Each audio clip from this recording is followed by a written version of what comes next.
6 मरतबा शहबाज शरीफ को अपनी आंखों से बैठे हुए देखा और कसम उठा के कहता हूं मैं कि वो लोग मुस्लिम लीग नून की क़यादत जो कल लाहौर के अंदर एक जलसे से खिताब कर रहे थे, वो 2-2 दिन उनके घर के बाहर बैठे रहते थे और वो टाइम नहीं देते थे उनको। ये बयान देना कि हम तुम्हारा वो असर करेंगे जो अमेरिका की फौज का अफगानिस्तान में हुआ, तुम्हारी ये जुर्रत है कि तुम अफवाज पाकिस्तान के आगे बंद बांधने की कोशिश करो। क्या 22 करोड़ अवाम मर गए इस मुल्क के? मैंने रातों रात अंदर बैठ के बम बना दिया, नहीं कौन सा नाम भी नहीं आता था, कभी टामा, कभी टोमा, कभी टीमी, और फिर साहब वाले से पूछ रहे हैं कि भाई क्या नाम था उस मिसाइल का जो आगे गिरा था। तो ये जो आज बता रहे हैं कि रात को 2:30 बजे मुझे ISI के चीफ का फोन आया और मुझे कहा कि तुम इस्तीफा दे दो, मैं समझता हूं कि इससे डरपोक और इससे कमजोर वजीर आजम इस मुल्क को मिल ही नहीं सकता। ये बात है करने की। आप मुझे बताएं कि कभी अदारों ने भी टेलीफोन करके कहा कि जनाब वजीर आजम साहब आप शायद सो रहे होंगे, मुझे अपना इस्तीफा दे दें? इस कदर झूठ बोलते हैं।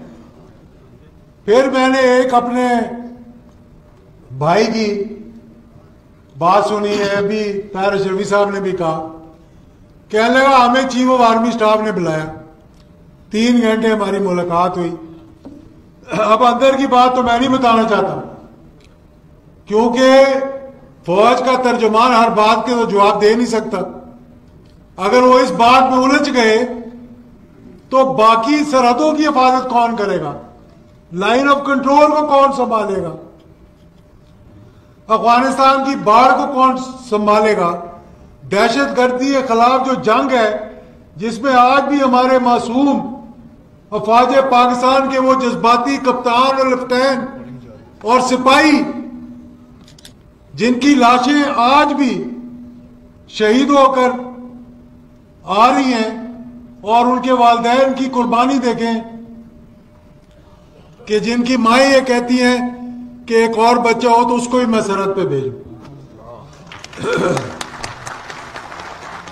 तो जनाब हजरत मेरे भाई भी हैं, दोस्त भी हैं, कहने लगे कि हमें चीफ ऑफ आर्मी स्टाफ ने बुलाया और चीफ ऑफ आर्मी स्टाफ ने कहा कि जो कुछ मैं नवाज शरीफ के खिलाफ कर रहा हूं तुम इसके बीच में नहीं आना। मैं जनाब गफूर हैदरी साहब को यह कहना चाहता हूं कि तुम अल्लाह को हाजिर नाजिर जानकर हलफ दे के ये बात कह दो, मैं सियासत छोड़ कर चला जाऊंगा इस मुल्क। आप कमाल की बात कर रहे हैं, जो मुंह में आता है बोल देते हैं। आपका क्या ख्याल है कि यहां कोई फौज का तर्जुमान खड़ा होकर, मैंने तो पहले कहा था DG ISPR साहब को कि जनाब आपको इनका जवाब नहीं देना चाहिए। ये जो लाइन लगा के गेट नंबर 4 के बाहर खड़े होते हैं और आज मैं वो टेलीफोन की लॉग बुक उठा के ले आऊं कि कितनी कॉलें ये करते हैं मुलाकात के लिए, तो आप हैरान रह जाएंगे। और कितनी मुलाकातें की चीफ ऑफ आर्मी स्टाफ से या DG ISI से तो मिलना बहुत दूर की बात है।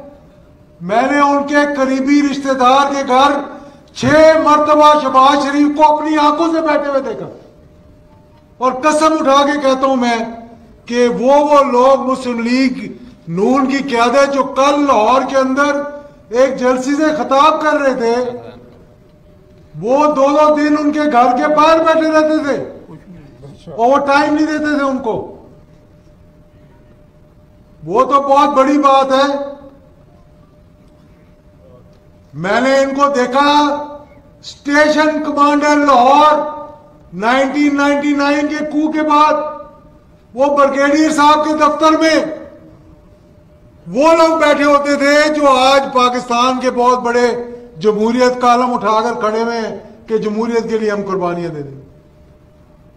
यार तुम मतलब थोड़ा बहुत और फिर ये बयान देना कि हम तुम्हारा वो असर करेंगे जो अमेरिका की फौज का अफगानिस्तान में हुआ। तुम्हारी ये जुर्रत है कि तुम अफवाज पाकिस्तान के आगे बंद बांधने की कोशिश करो। क्या 22 करोड़ अवाम मर गए हैं इस मुल्क के? तो ये मैं आप लोगों को बताना चाह रहा हूं कि इस वक्त 5th जनरेशन वॉरफेयर जो हो रही है, मेरे अजीज दोस्तों बुजुर्गों, ये गौर करने की बात है। पहले इन्होंने उन मुजाहिदीन को, तालिबान को बदनाम करने की कोशिश की, यहां पर पाकिस्तान के अंदर दहशतगर्दी शुरू करवा दी। यहां तक कि खुद मौलाना फजलुर रहमान साहब मेरे साथ वाली कुर्सी में बैठते थे पार्लियामेंट के अंदर, खड़े होकर उन्होंने तकरीर की कि ये मरगला की पहाड़ियों तक दहशतगर्द पहुंच गए, किसी वक्त भी उतर जाएंगे। आप लोग क्या कर रहे हैं? हमारी फौज क्या कर रही है? और जब फौज मुतहरक हुई और आपने देखा कि दहशतगर्दी के खिलाफ जब जंग शुरू हुई, 80,000 लोग शहीद हुए। 48 में, 65 में, 71 की जंग में इतने लोग जो है वो शहीद नहीं हुए हमारे फौज पाकिस्तान के, और पाकिस्तान के शहरी 80,000 से ज्यादा शहीद हुए। जनरल से लेकर, सर्जन जनरल से लेकर, लेफ्टिनेंट जनरल से लेकर और ब्रिगेडियर तक और मेजर तक कितने शहीद हुए जितने 65 की जंग में नहीं हुए, 71 की जंग में नहीं हुए। और वो जंग हमने लड़ी, हमारी फौज ने लड़ी और आज भी लड़ रही है। कौन था उसके पीछे? हिंदुस्तान था उसके पीछे, CIA था उसके पीछे, मुसाद थी उसके पीछे।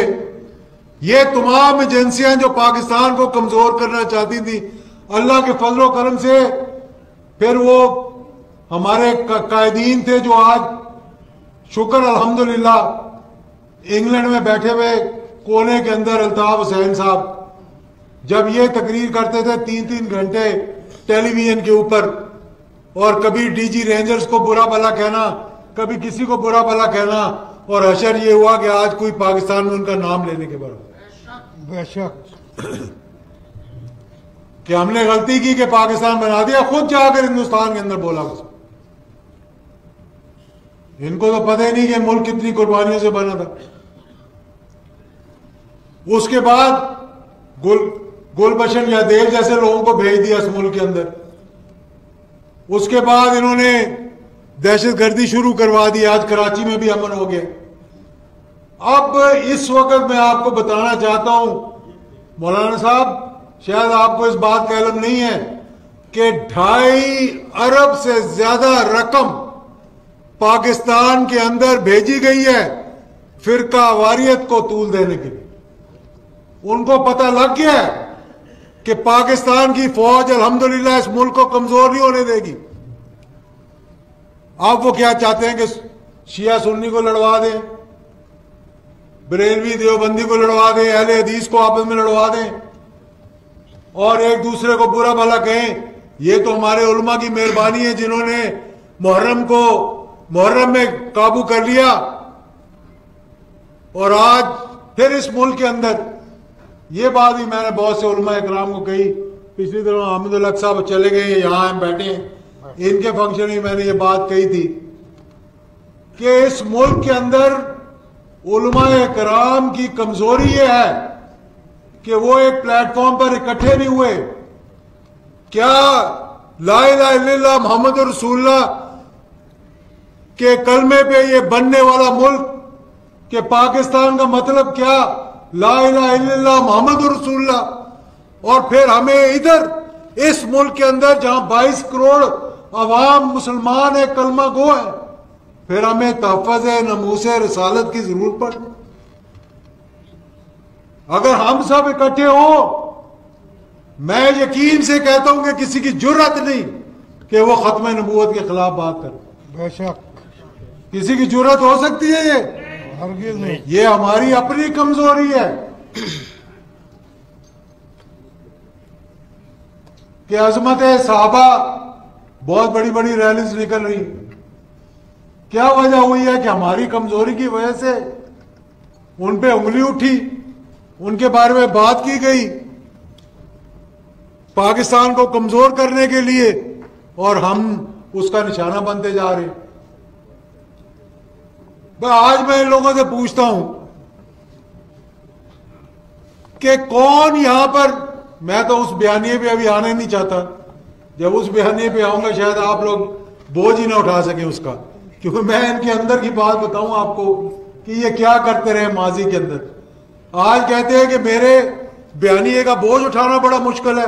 कहां था वो बयानिया, मुझे बताएं, कहां था वो बयानिया जब आप जनरल जिलानी के घर बैठे के बाहर बैठे रहते थे सारा सारा दिन?